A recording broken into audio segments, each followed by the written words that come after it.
বাইরে ঝুরঝুর করে বরফ পড়ছে, টেম্পারেচার প্রায় -30 ছুঁই ছুঁই। এরম কনকনে কানাডার হাড় কাঁপানো ঠান্ডায় এই রেসিপিটা কিন্তু আপনার দুপুরের খাওয়াটাকে একেবারে পাল্টে দেবে। আম কাসুন্দি চিংড়ি।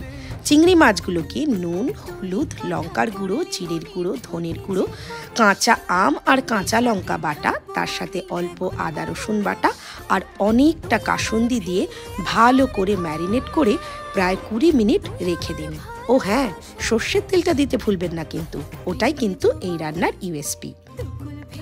20 মিনিট থেকে আধ ঘন্টা ম্যারিনেশনটা রাখার পরে কড়াইতে অল্প একটু তেল গরম করে তার মধ্যে পুরো মিশ্রণটা ঢেলে ঢাকা দিয়ে রান্না করুন 10 থেকে 15 মিনিট।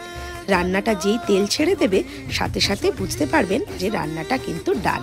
ওপর থেকে হালকা কাঁচা সর্ষের তেল ছড়িয়ে দিন আর গার্নিশিংয়ের জন্য কিংবা ঝালটাকে বাড়ানোর জন্য কয়েক